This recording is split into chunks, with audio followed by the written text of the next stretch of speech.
John, I know you had a bit of a rough road on the Ultimate Fighter. You had a couple opportunities, but you kind of said it yourself. Maybe people were saying you suck or whatever. Oh, that wasn't me. That was my doppelganger. He just looks like me. I'm not that guy. Well, how does it feel to come in here and kind of prove yourself and get an actual win in actual UFC? It feels awesome to get an actual win in the UFC. It feels incredible. I might have proved the people that said I'm awesome right more so than proving myself, but yeah, it feels incredible. Were you surprised that one of the judges scored that fight a draw? No, not really. I maybe would have, yeah. Alan, like, when I got to the UFC, I'm like, shoot, there's like that grippy cage and whatever. It makes taking people down a whole lot harder and stuff, and it's a little different, yeah. Yeah, obviously going through the show, you know, with the land being around him, did you feel pretty confident in this matchup going in there?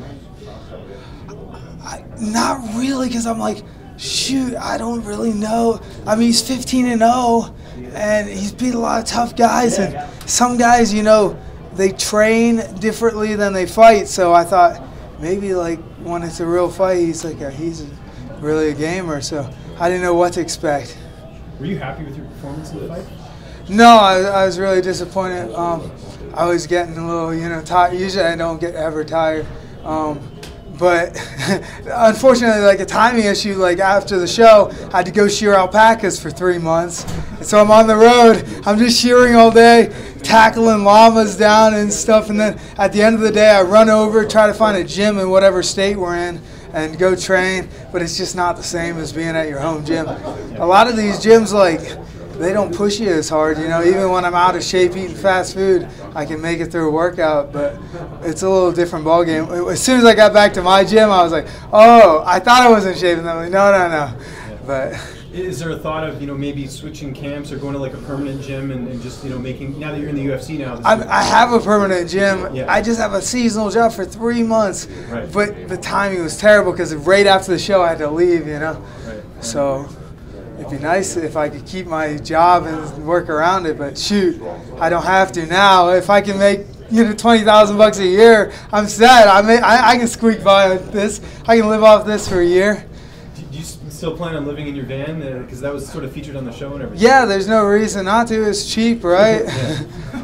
What about here? Was it weird staying in a hotel as opposed to staying in the van? No, it's nice. What? Tell them where you slept.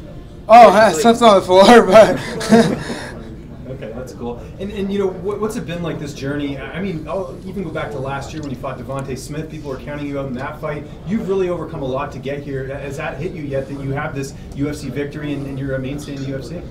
Well, fingers crossed, yeah. You got the win regardless. Yeah. I mean, it's incredible. Getting paid to fight? What? We get paid to do this? It's incredible. So, yeah, it's unbelievable. Back to you say you slept on the floor. Was it that you didn't want to pamper yourself too much before a fight, or what was? Yeah, I feel like it's a steady decline, right? Next thing you know, you start sleeping on beds. Next thing you know, you're crying watching The Notebook. You know, it's just like I don't want to get weak. You know. Ahead of your second UFC fight, will you sleep in a bed? No, I haven't slept on a bed since I was like, you know, 6 years old. So it's just, I feel like that's the future. In the future, they're gonna sell like pieces of plywood. They gotta sell something, right? So they'll just sell you a piece of plywood. This is good for your back. Because think about it, like when you're laying on a bed, your back's like all supported by the cushion. I feel like your muscles should be like supporting all that. And I've never had any back problems, so I'm the experiment. We'll see. If I'm all crippled up. What? Have you talked to a doctor about this? Doctors don't know anything. We'll see. In 40 years, if I don't have any back problems, you know I was right. You're quite the character. What would you say is the most interesting thing about yourself? I'm not very interesting, but I don't know. I keep winning somehow, even though I'm terrible. That's interesting. I like that, though. It seemed like you had a lot of fun on this season of The Ultimate Fighter. What was your favorite moment from the series? There were so many crazy things that didn't even make it on film. I personally like Tough Talk, your skit with RJ. Oh, yeah. That was hilarious. Great job. It was pretty funny. The one guys, they stuck like like on the dishwasher that it was broken and it said like don't use dishwasher management or whatever. And the other team like the whole season they didn't use it and they were so pissed when they found out it was like fake. But it just sat there the whole season. I know this win's fresh, but when are you looking to get back in there? And is there anyone you want to fight on the roster? I want to fight Joe Giannetti. I hate anytime I get a loss. I'm like, shoot. I know change one tiny little detail and it's a totally different fight. And I mean, people are justified in thinking I'm terrible, right? I went out there, I got choked out in 3 seconds. They're like, oh, obviously this guy has no jiu-jitsu. I'd like to prove that I have some jiu-jitsu. Like, okay, my striking is terrible, I'll give you that, but I have something. So I'd love to have a chance to redeem myself and get that fight back. Regardless of the outcome tonight? Yeah, I don't care who wins. I'd like to fight him. I'd love to. How are you celebrating tonight? Nothing. I don't know. You going to strip it all? Maybe, sightsee a little bit, or? I don't know. Maybe if my sister wants to, I'm gonna try to find some place to train. How do you think Stipe tours or something? I really think like I don't see Cormier taking him down. I mean, I see Stipe maybe taking Cormier down. Maybe ground and pound, maybe knockout. I mean, I don't know. Please tell me, how did you come up with your Instagram handle? Follow me, I'm blind. My friend was like, hey, you need to get on Instagram and whatever. I was like, oh, well, I don't know.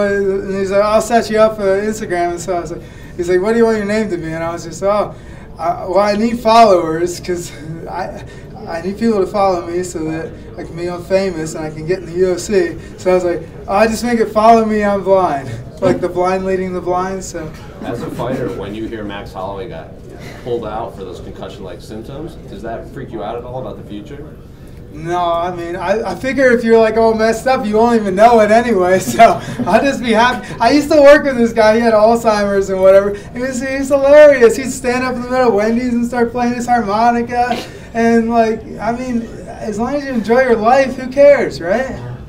Going back to the Llamas, I have to ask, what's the most effective takedown? You do single legs, double legs when you take them down, and do you take it like the Rocky training in the woods? Do you use those moments to try to train yourself as you're working out? It does give you a little confidence when there's these things that are called gunakas, they're called, and they're like this tall, and they're just wild, and like they'll jump like 6-foot fences, and like you have to run through the field and just wear them down, and eventually you catch a hold of them. They just buck around, drag you through the field. Eventually you take it down.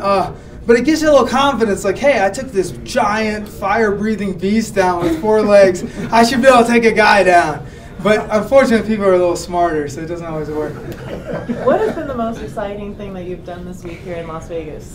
Have you gone out and done anything interesting in your time? I got to fight. I mean, pretty much I just like fighting. That's it. I'm really actually very boring. I just like to fight, and but after this, I'm gonna help my friend. He has a rotten wooden sailboat. We're gonna try to sail it to New York. So that's exciting. You gotta fix it up, though. What? You gotta fix it up, though, if it's rotten. Well, I convince him. I'm like, this is the only bit of time I have. So I convince him, let's go now. So we'll see if we survive. You were a little winded in the octagon after the fight. We didn't get to hear the full alpaca, scream. Can you give us one now? Oh, it's terrible. I'm really terrible at it. You gotta look up like online what they actually sound like. But it's like, it's like a warning call. They like try to let the other animals know there's danger. So, so I'm sorry, I can't. I'm too hoarse. My voice is too low. It's really high pitched and scary sounding.